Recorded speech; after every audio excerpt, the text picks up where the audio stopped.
Our Father and our God, we want to thank you because in your word we find strength, in your word we find grace, in your word we find the power to live the life of a genuine Christian. Lord, as we come into your word even today, I pray that, Lord, you will speak your word to every heart in Jesus' name. It's many here that are struggling with sin. I pray that the power in the word of God will enter into them right now. And you will give them the grace to live the life that is free, the life that is, that is free completely from sin in Jesus' name. The victorious life, the life of a genuine Christian, you will give to everyone in Jesus' name.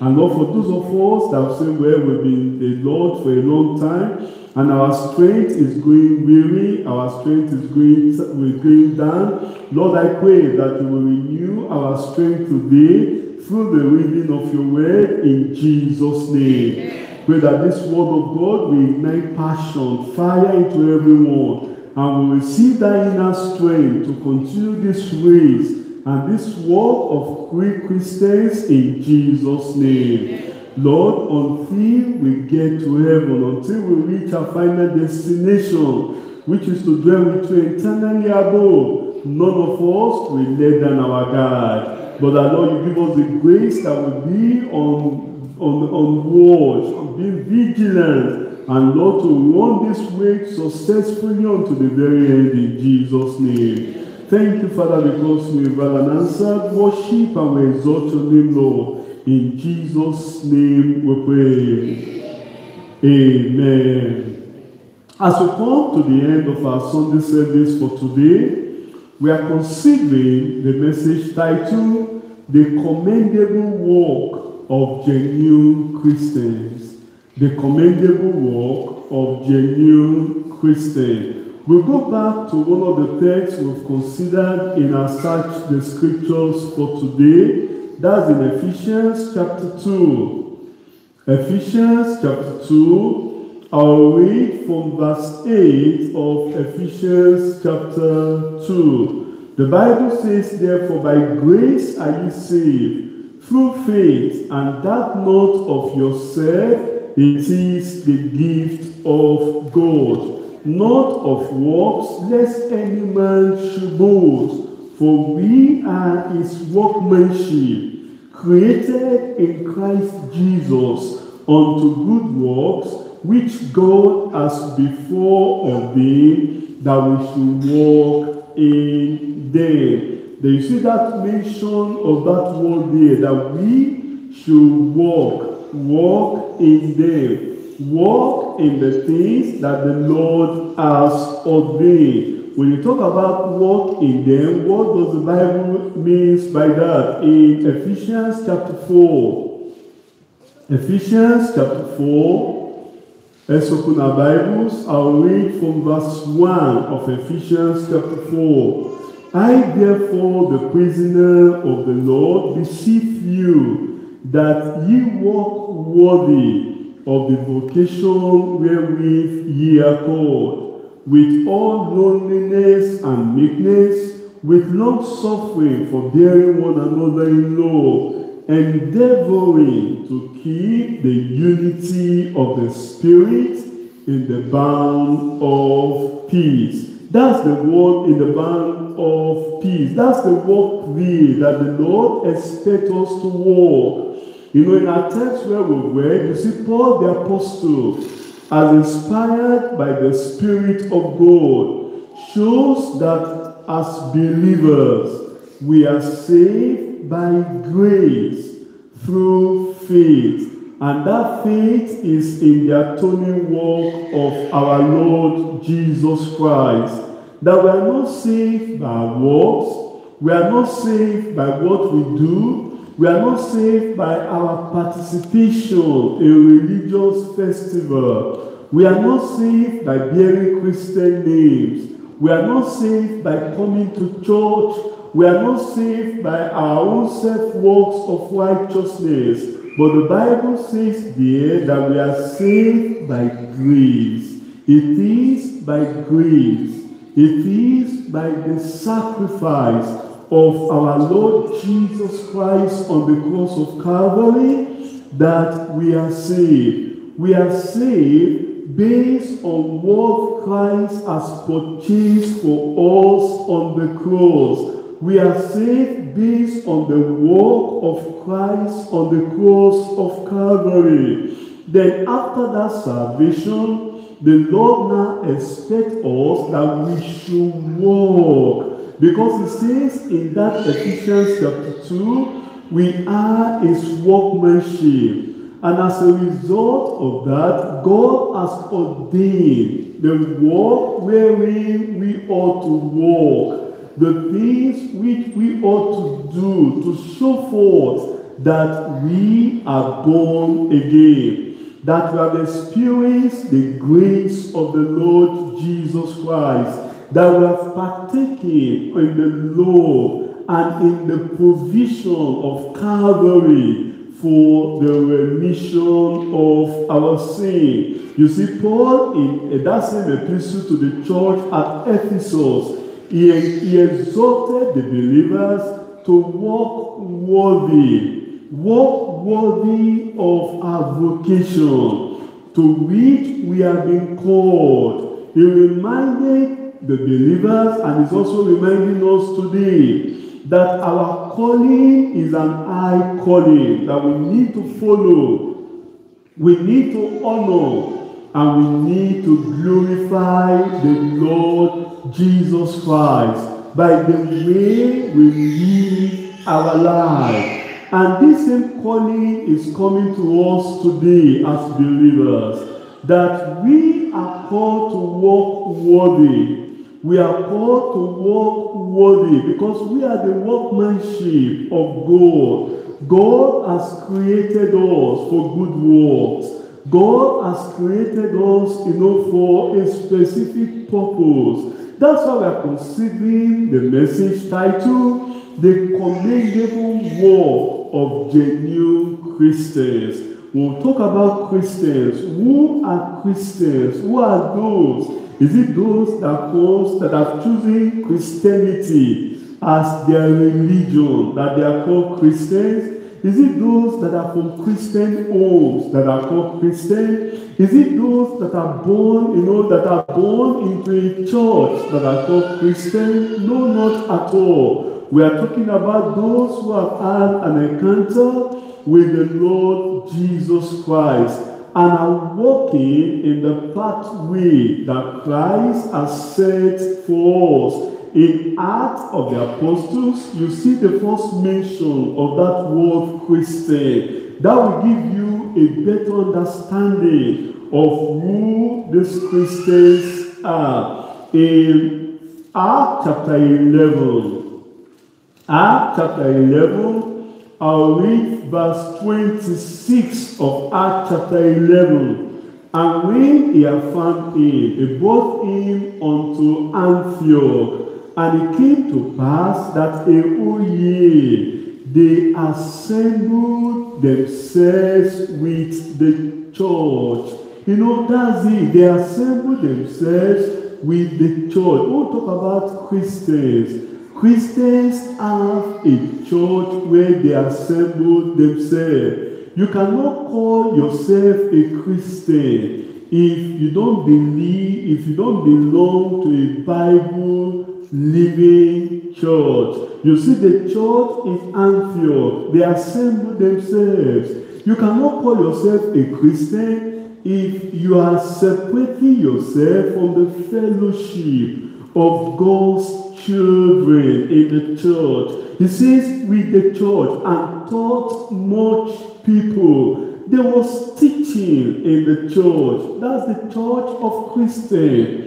Teaching of the word of God, not politics, not, motivational talks. That's why we thank God for a church like this. Whenever we come to a church like this, we always have sessions of teachings. Teachings with our Father the Lord at the Bible study. Teaching of the Word of God at the time of our search the Scriptures. Teaching at the time of the question and answer. Teaching, that's the thing, that's the element of a Bible-believing church. If you are going to a church that all what they just give to you is just motivational talk, it's just, nuggets, and all they just have for that day is how to make millions, how to become a billionaire, how to prosper in the world. No teaching on the word of God. That the pastor will spend the almost 1 hour talking about, those things on politics, talking about those current affairs. I'm telling you, that is not the church of Christians. Like you see in the Bible here where we are reading in Acts chapter 11, there were much people that taught them, and the disciples were called what? The what? Disciples are Christians. Disciples are Christians. Christian comes from that word. If you look at that word, Christian, if you take the name, if you take Christ, you find Christ in Christian. Is that not so? Is that not so? Then after Christ, what do you have left? After Christ in Christian, what do you have left? What do you have next? What? N. In Christ, I am a new creature. That's Christian. That's Christian. When we're in Christ, like we were during the time of our question and answer, you are a new creature. So the disciples are called Christian. And who is a disciple? A disciple is a follower. A disciple is a learner. A disciple is a mentee. If you say you're a Christian, you are not a follower, you are not a learner, you are not a trainee, you are not a mentee. I'm telling you, check up the kind of Christianity you say you are carrying. A Christian is a disciple. So you want to examine yourself today. That's why as we come to a message like this, we need to come with that heart to understand. Then we'll talk about the commendable work of genuine Christians. We put that word genuine because we have many counterfeit Christians today. We have counterfeit religion today. We have counterfeit experience today. But if you must have that, work that is commendable, that is rewardable, that is worthy of eternity with God, then you must have this genuine experience we are talking about today. When we look at the New Testament, you see the revelation of the New Testament demands that we should walk as Christ walked. We should walk in the light. We should walk as children of God. And we should walk a worthy walk. In fact, to the Colossian believers, Paul the Apostle had to write to them in Colossians chapter 1 verse 10. Colossians chapter 1 verse 10. Paul told them that ye might walk worthy of the Lord unto all pleasing, being fruitful in every good work and increasing in the knowledge of God. Be fruitful in every good work. We are to walk worthy to please the Lord and be fruitful. Fruitful in every good work. The work of righteousness is a good work. The work of holiness, of repentance is a good work. The work of sanctification is a good work. The work of soul winning is a good work. The work of studying the Bible, living in accordance to the Bible is a good work. And the Bible is saying that we should be fruitful in it. You want to ensure this, if you must walk the commendable walk, you are fruitful in the work of righteousness. Someone once said, I am a man of the world. then I must live as the world does. I must conform to its manner. But when I say I'm a Christian, therefore I am not of this world. Therefore I cannot live as the world does, cannot conform to the manners and the customs of the world. We do not walk worthy of the vocation wherewith we are called, if we are walking in accordance to the systems, the traditions, and the customs of the world. We do not walk worthy of the vocation wherewith we are called, if we are not humble, if we are not meek, we are not lowly in heart. That's why it's important that we need to walk worthy. The call to walk worthy of this commendable work is a call to conduct our life in accordance to the word of God. This commendable work is a work to live in conformity to the image and the likeness of Christ. That's what the Lord is calling us to. And I pray that we will come to this work that is commendable, this worthy work, this rewardable work, and great will be the things the Lord will do for us in Jesus' name. For better understanding of our message today, we want to consider this message under 3 subheadings. Point 1, we consider conversion and the call to the commendable work. Conversion and the call to the commendable work. Then point 2, we consider the custom and character of the Christian's walk. The custom and the character. We want to understand what is the characteristics, what is the manner of life that the Lord is calling us to walk into. Then point 3, we consider the consequences and the consummation of the Christ-like walk. When we say we are walking like Christ, what is the consequence of that? What is the consummation of this Christ-like walk? What will He end us into? This we consider in point 3. But we go to the beginning of this walk, the conversion and the call to the commendable walk. The conversion and the call to the commendable walk. If you go back again to our text where we've read Ephesians chapter 2. Ephesians chapter 2, I'll read verse 8 of Ephesians chapter 2. For by grace are ye saved. Another word for saved here is conversion. It is by grace. Our conversion is by grace. It is not by works. It is not by titles. It is not by position. It is not by being brought up in a church like this. But it says, for by grace are ye saved through faith, and that not of yourself. It is the gift of God. It is the gift of God. Conversion. You see that word conversion there.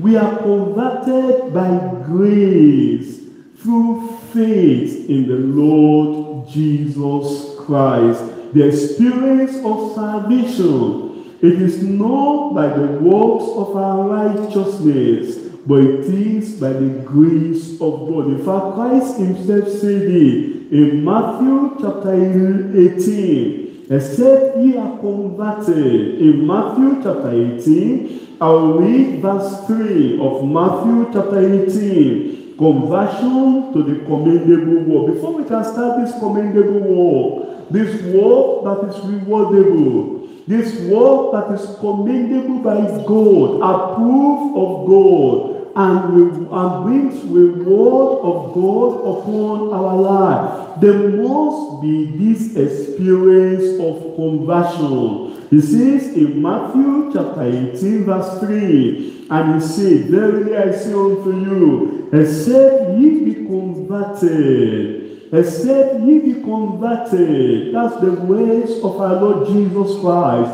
and become as little children, ye shall not enter into the kingdom of heaven. He says, except that conversion takes place first, you cannot begin the work.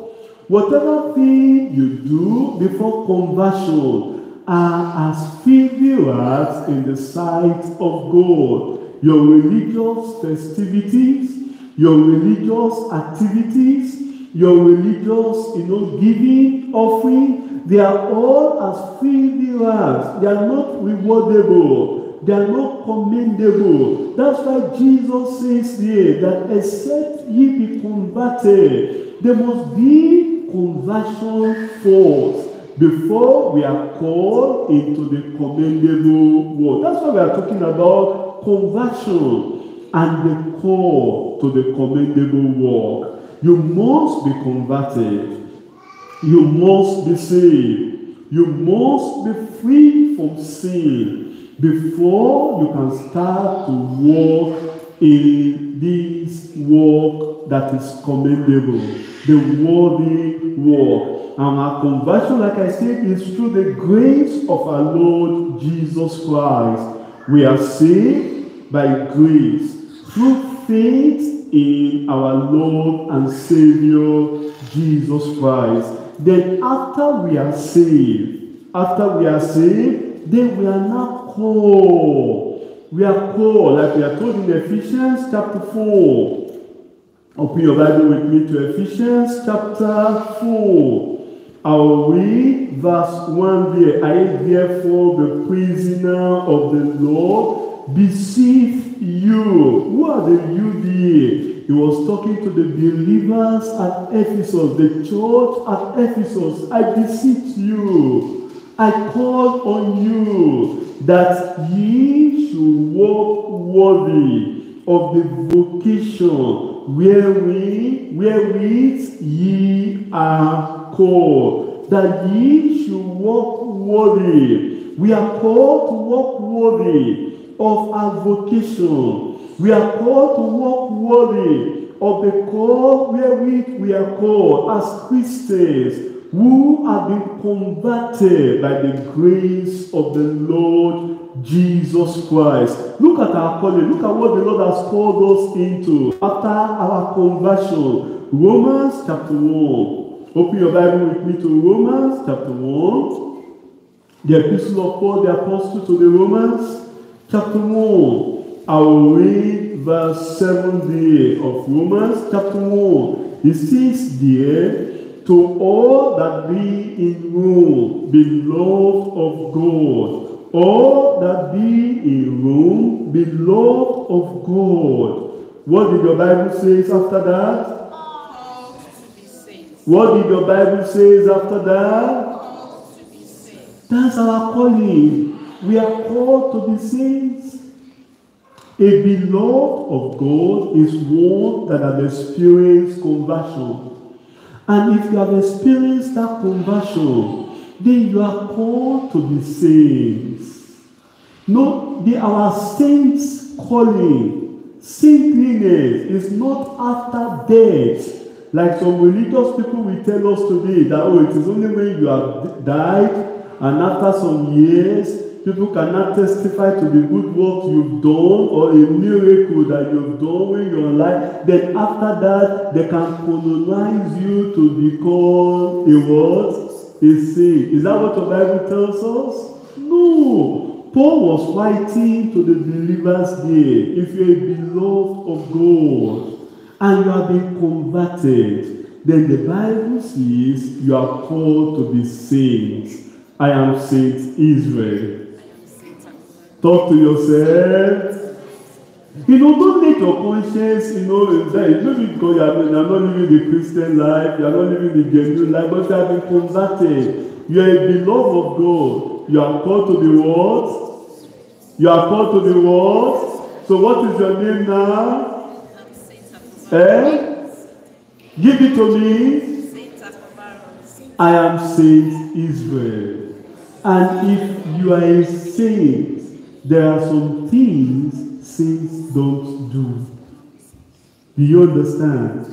There are some places saints don't go. There are some clothes saints don't wear. There are some languages that saints don't say. There are some behaviors, some lifestyle that saints don't do. There are some things that saints don't touch. There are some things that saints don't taste nor eat. So if you know you are sure you are called to be saints, then you must live that saintly life. That's our calling. That's what the Lord is calling us to today.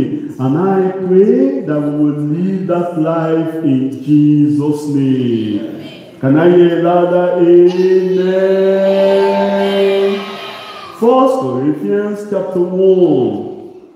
1 Corinthians chapter 1. Look at it again in verse 2 of 1 Corinthians. So it's not after death that you are colonized to be saved. No, it is now when you are living that the Lord called you to be a saint. I'm called to be a saint, and you are called to be a saint. 1 Corinthians chapter 1 verse 2. Unto the church of God which is at Corinth, to them that are sanctified in Christ Jesus.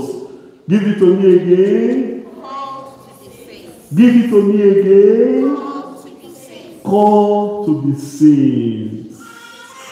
You are called to be saved. Tell your neighbor you are called to be saved. We are called to be saved, brethren. If we are sanctified, you are saved, converted, then the Lord is calling you to be a saint, to live the saintly life. And I pray we'll live that life in Jesus' name. In 2 Thessalonians chapter 1 of 2 Thessalonians, the Bible says in verse 11 there, wherefore also we pray always for you, that our God will count you worthy. You see that? We count you worthy, commendable of this calling. Which calling now? Which calling now? The calling to be saved and fulfill all the good pleasure of his goodness, and the work of faith with power. And the work of faith with power, that the name of our Lord Jesus Christ might be glorified in you and ye in him, according to the grace of our God and the Lord Jesus Christ. That's our calling, and that's what the Lord is calling us into. And I pray we will live that life in Jesus' name. Ephesians chapter 5 verse 8. Look at the call, look at it now. Look at the work the Lord is calling us to. Remember, there must be conversion before this.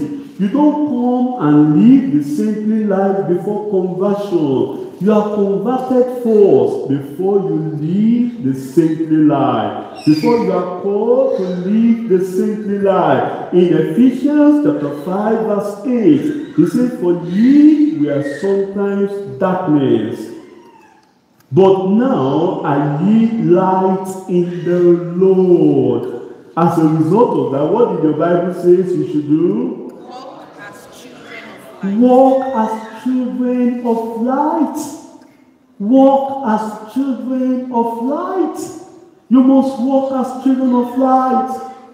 Don't hide under the shadow of any darkness to do evil. If you are converted, you must not partake in anything that you say, oh, they must not hear. Your life must be transparently holy and pure. There must be no, as an husband, you must not be doing anything. You say, oh, my wife must not hear. How about if your wife hear? Or as a wife, you must not do anything that say, my husband must not hear. Don't do anything under the shadow of darkness. That's what the Lord is telling us here. We must walk as the children of light. Don't do anything that, oh, your parents, you say, oh, my parents must not hear of it. That's the commendable walk the Lord is calling us into. And I pray that we will walk this walk. I say we will walk this walk. For these are calling to be effective and effectual. We need the transforming power of the gospel of our Lord Jesus Christ. That's why I say there must be conversion.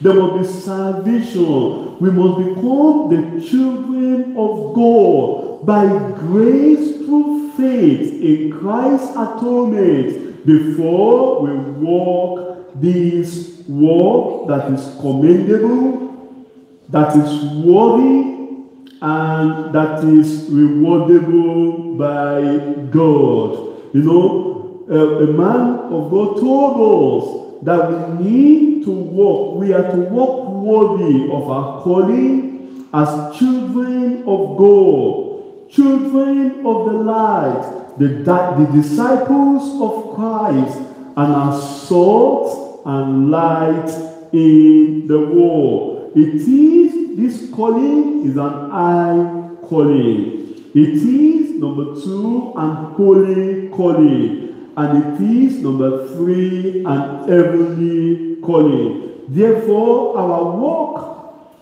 our conduct, our action, our conversation should show forth, should testify to the calling that we have received. The Lord is calling us as Christians to walk in righteousness and through holiness. This calling, number 1, is a calling to salvation.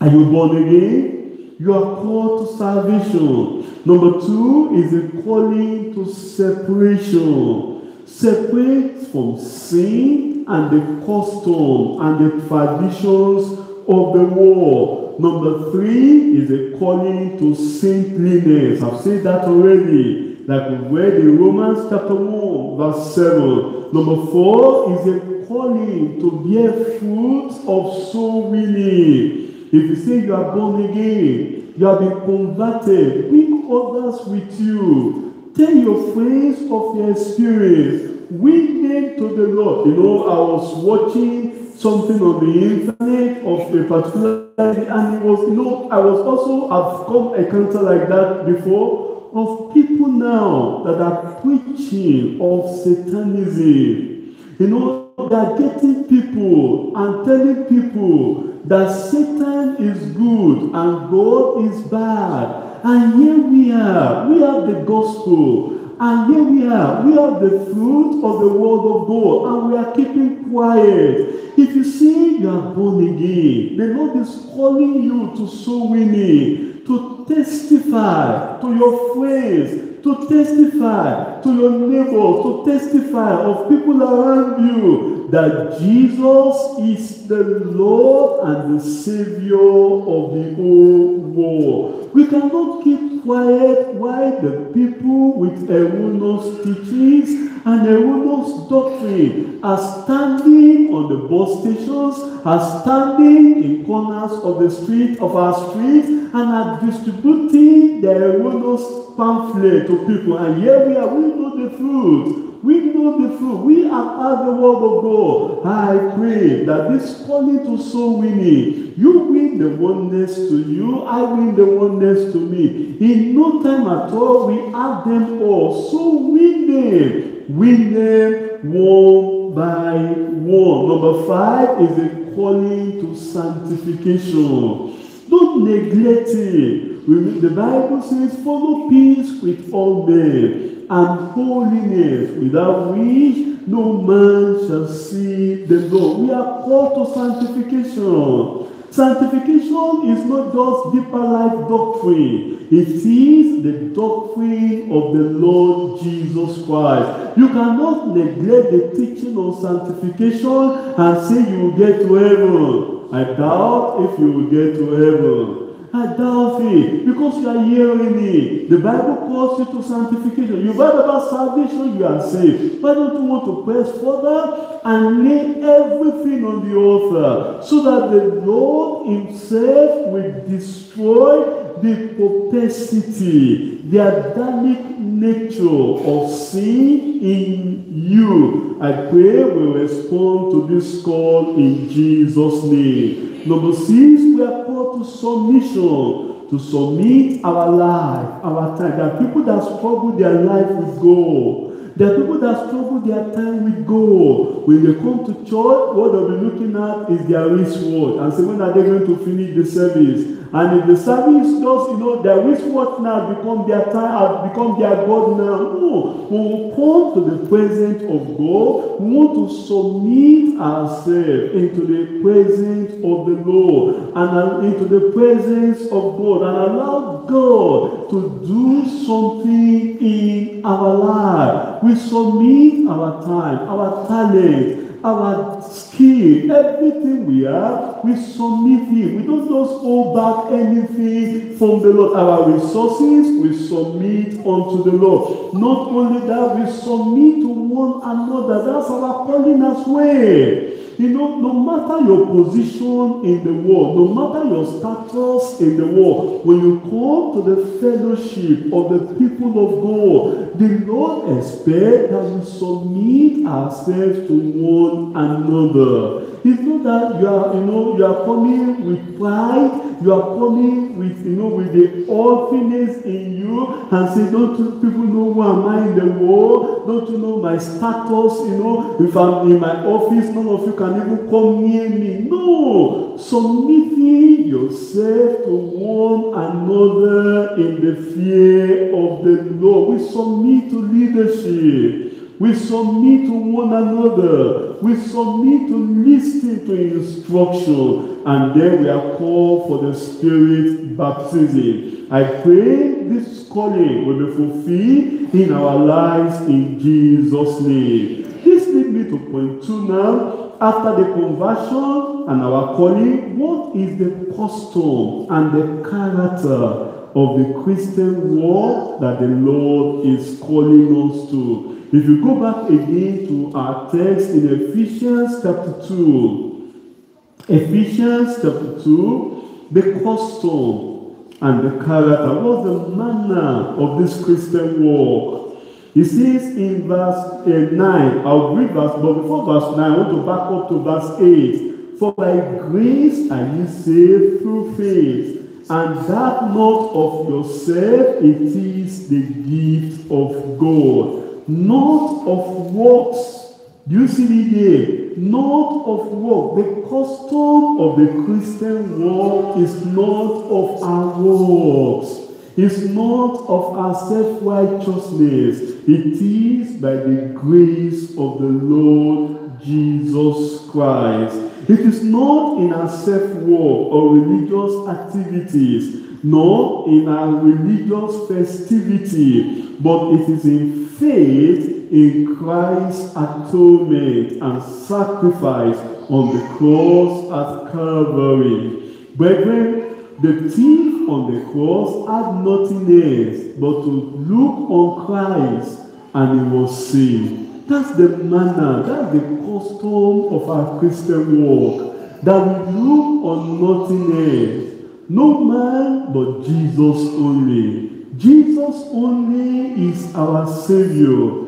Jesus all in all we see. That's the manner, the custom of our Christian walk. Our assurance of salvation is based on our mouth confession of the Lord Jesus Christ as Lord and Savior. Romans chapter 10 verse 9. Romans chapter 10 verse 9, that if thou shalt confess with thy mouth the Lord Jesus, and shalt believe in thy heart that God has raised him from the dead, thou shalt be saved. Then look at verse 10 now, the custom of this Christian walk. For with the heart man believeth unto what? righteousness. It is with the heart. We believe. The Bible says of Abraham, Genesis chapter 15 verse 6, Abraham believed God, and it was counted unto him for what? For righteousness.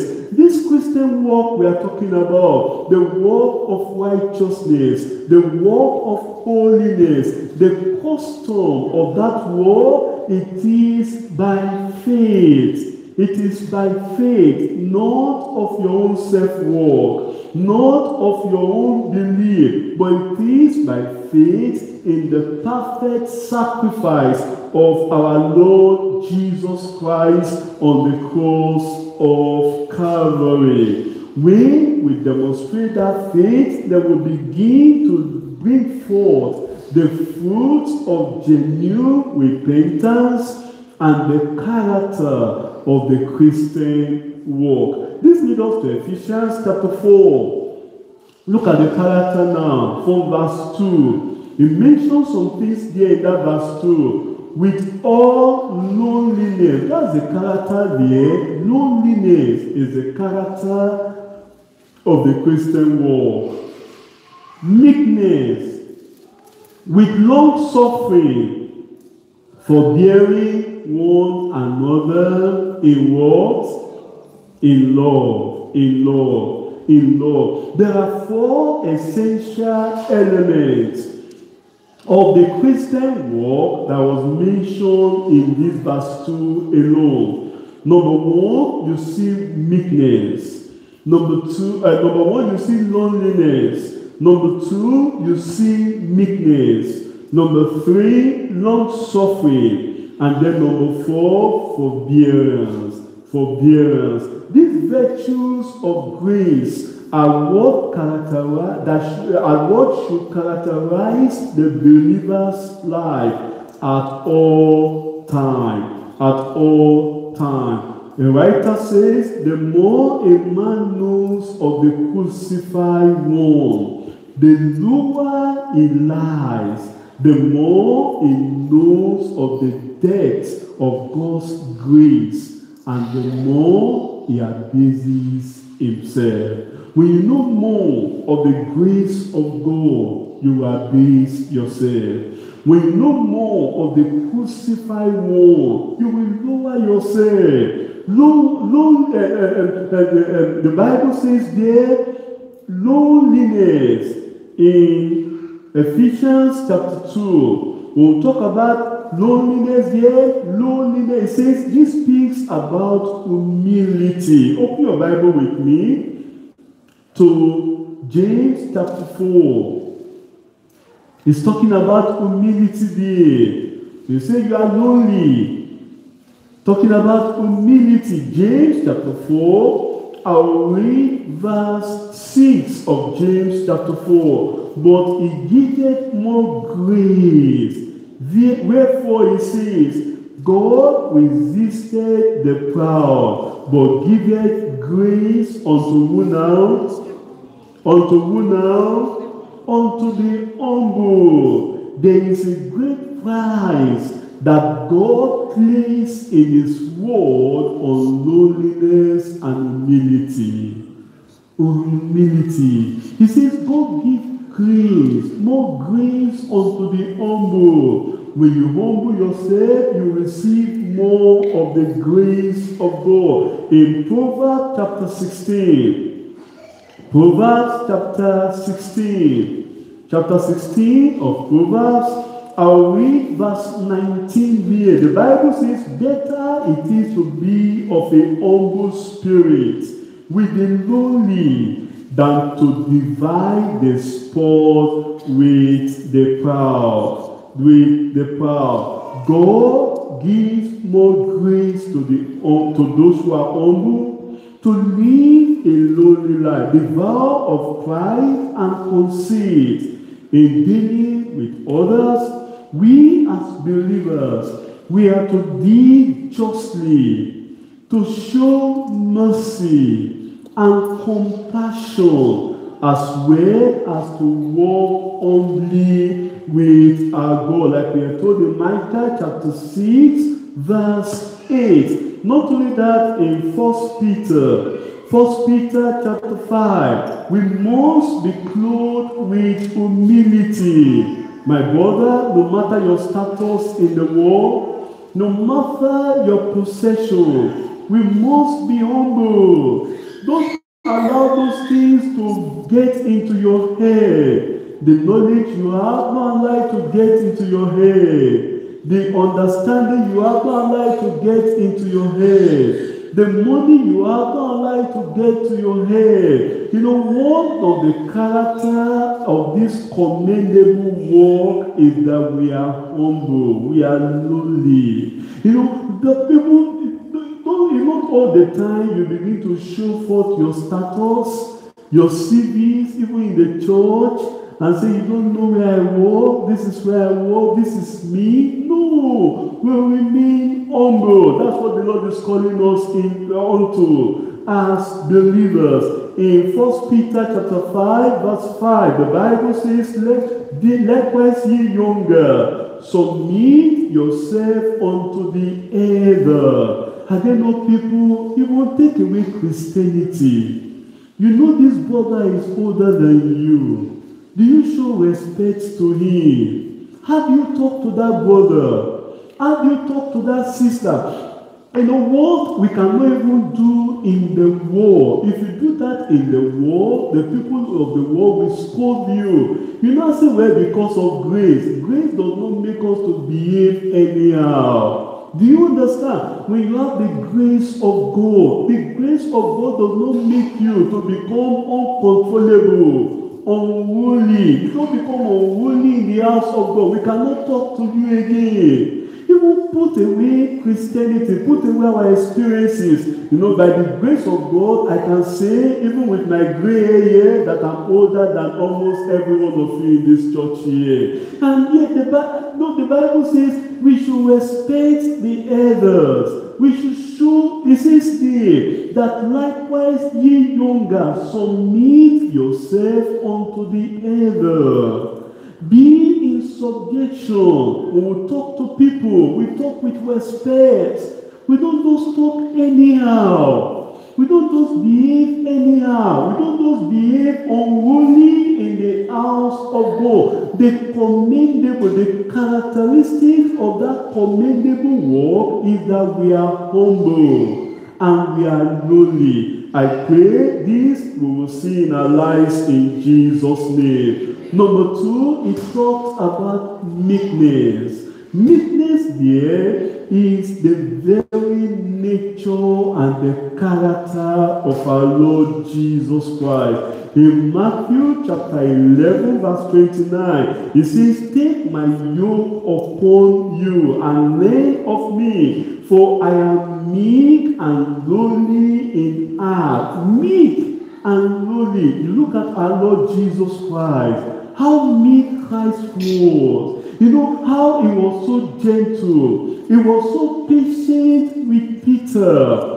Like I told us during the question and answer time, he did not cast Peter away. He was gentle with even Judas Iscariot. If you know, if it were to be many of us today, you know that brother that is there is doing you evil. What will many of us do today? Many Pentecostal people, they will pray, let it die. That is not of God. That is not of Christ. Christ knew that Judas Iscariot is going to betray him. Christ never took the position from him. Do you know that? Christ did not say, oh, because I know you are going to betray me, Judas, don't handle the purse again, give it to another person. He said, no, let him just continue. He was so gentle with him. He was meek with him. Christ never drove Judas Iscariot away. Do you understand? He still allowed him to come among the disciples. He stayed for 3.5 years. Christ was so patient and gentle with Peter. Are you like that? Are you patient with people? Are you patient, my brother? Are you patient, my sister? When that brother is behaving unruly, you know that sister is the one that will betray you or that has even betrayed you. Are you still patient with her?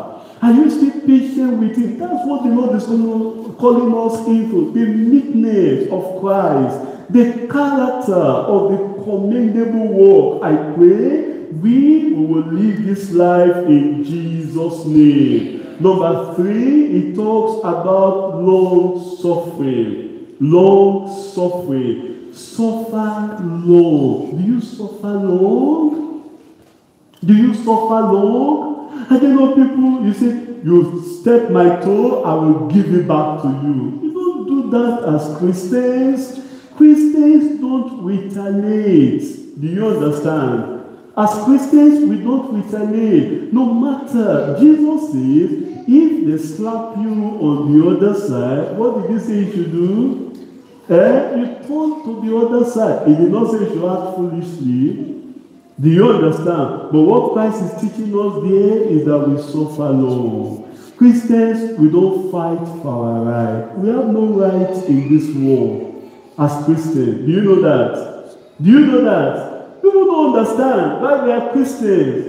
They don't know why they, we must fight for our right. This is a liberal war. We must get it. No, as Christians, we don't fight for our rights. Christians suffer long. We suffer long. And it is that long suffering that will take us to heaven. I pray God will give us that grace. This thing we are talking today is an art saying. Not, you can't hear this in many places. But we are talking about the commendable work.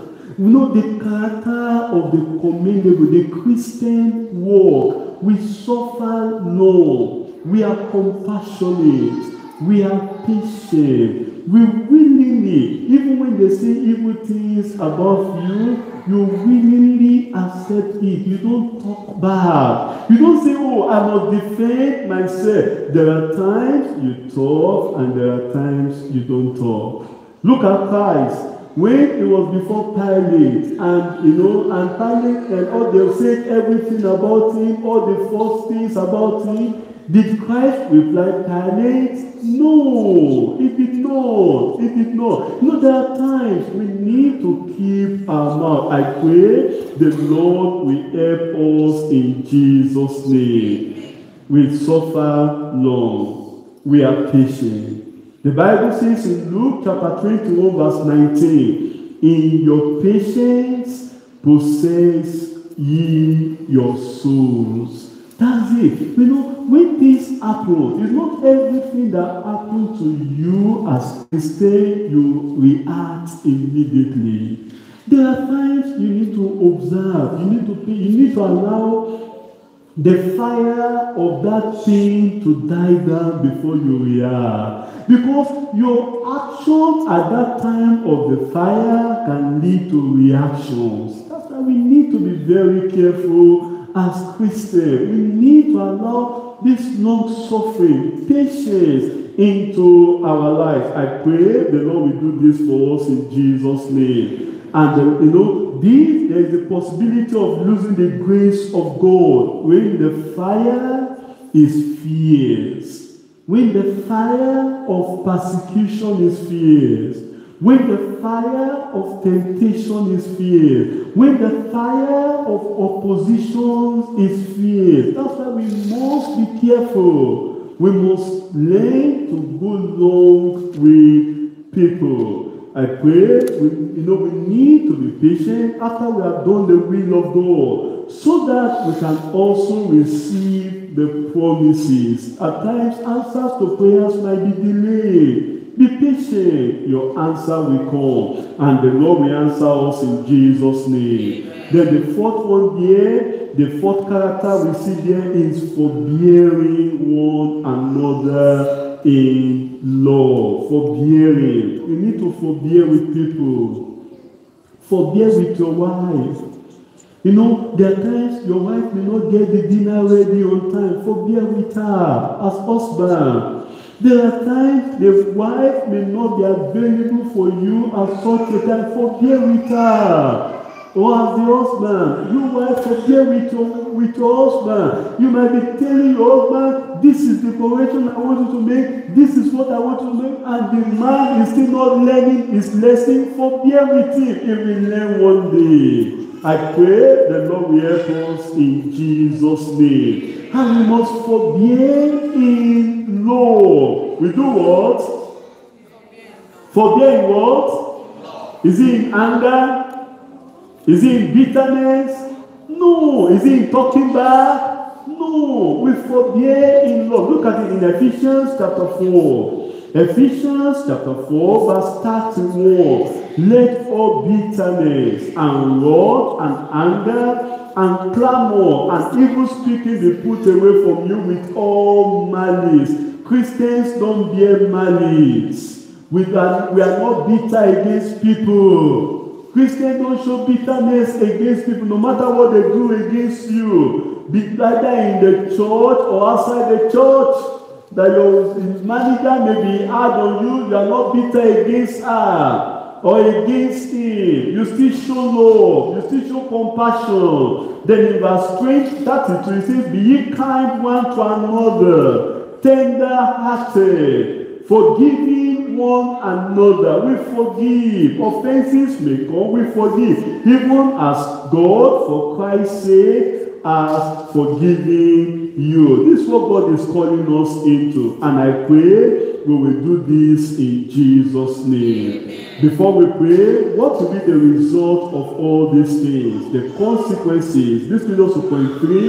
The consequences and consummation of the Christian walk. The consequences and consummation of the Christian walk. If we go back again to our text, Ephesians chapter 2, verse 10. Look at the consummation DNA. For we are his workmanship, created in Christ Jesus unto good works, which God has before ordained that we should walk in them. We are his workmanship.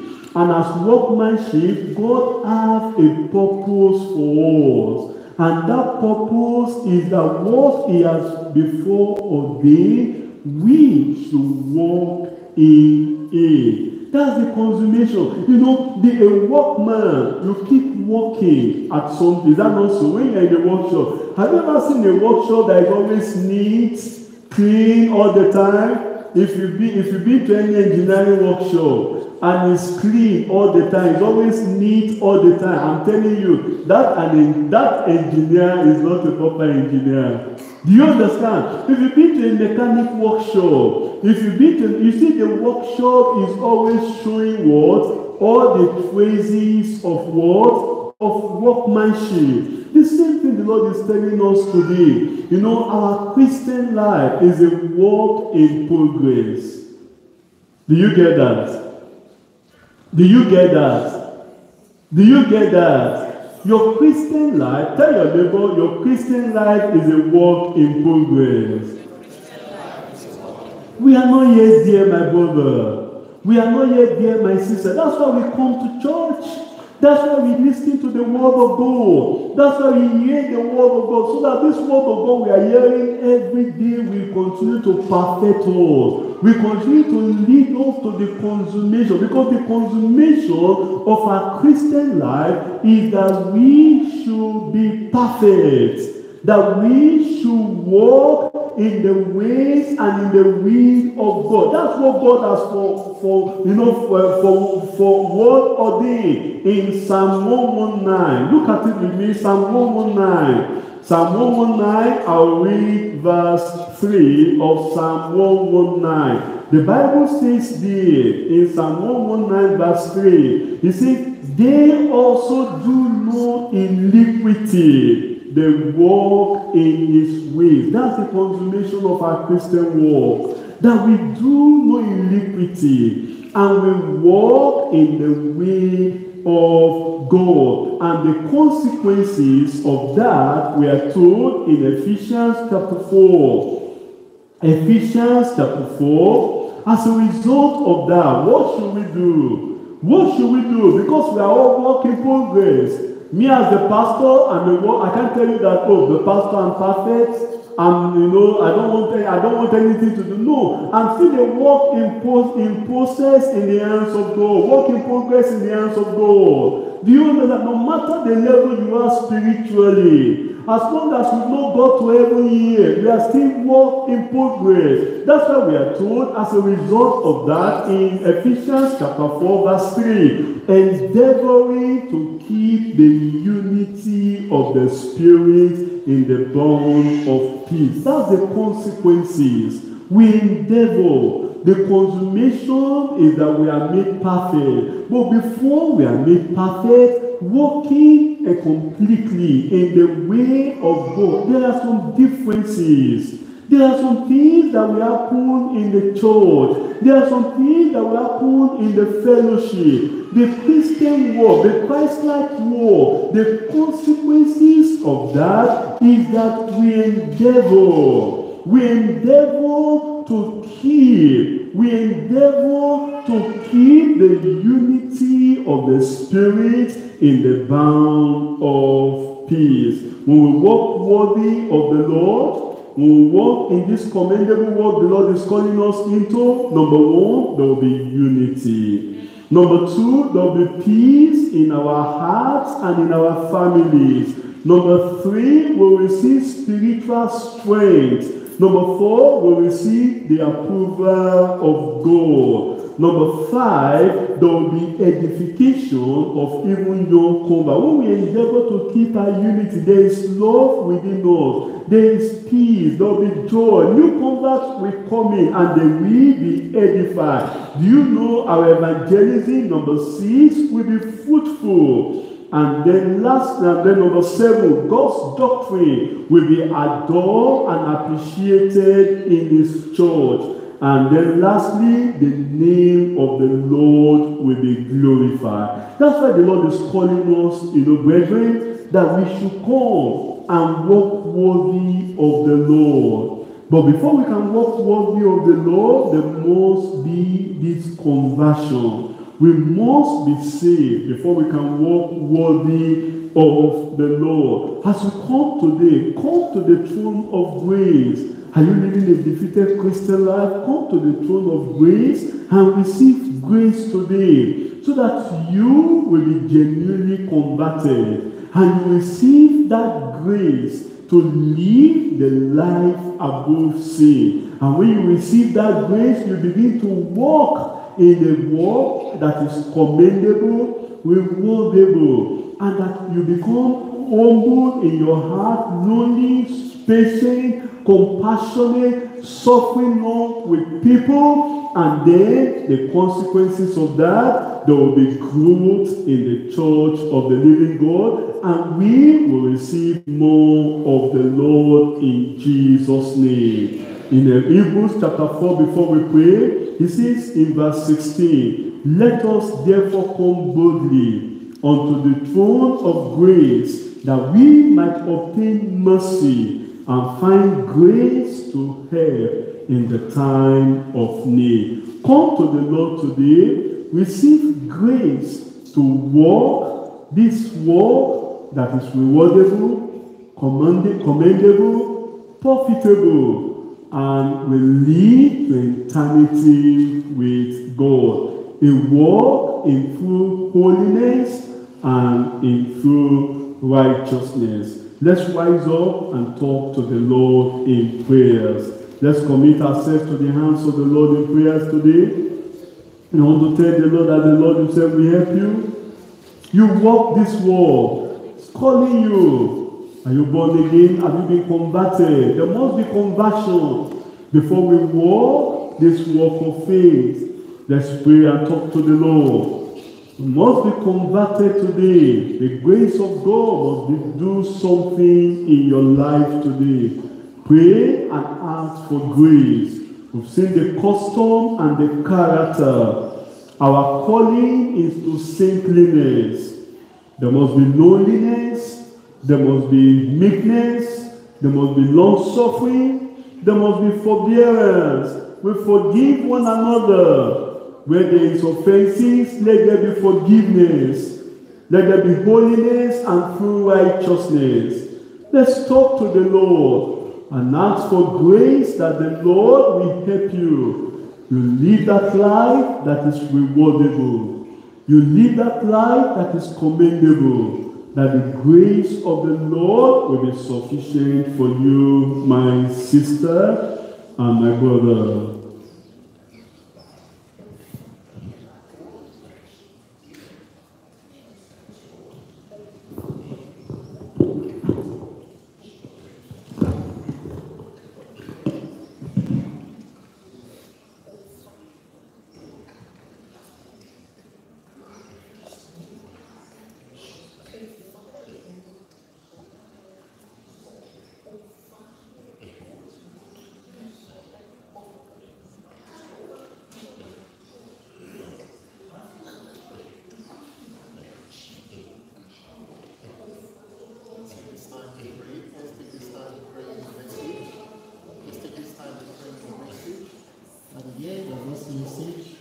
This service, we ourselves will see that our life indeed has changed, and we ourselves are beginning to live a life that is commendable, a life commendable to this high calling, called to the saints. Let's pray that God will really help us, that our life will not remain the same, our living standard as Christians will not remain the same, and indeed that the great work of the Almighty God in our life, if we look at the mirror of the Word of God, we see that we ourselves have moved on forward.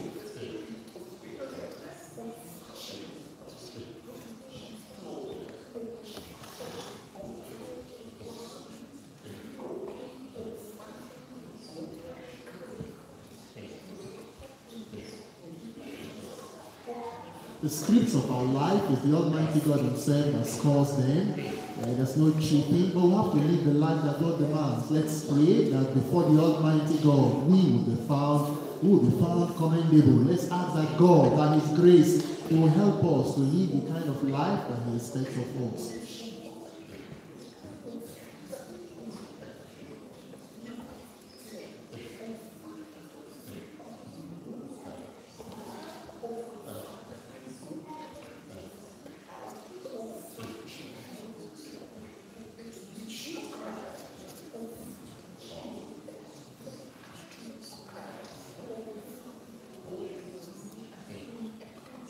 In Jesus' precious name, we have prayed.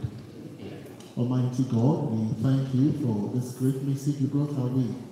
We pray in the name of Jesus, you help us to live a commendable Christian life in Jesus' name. And all the profits, all the benefits that come from this kind of life will not elude us.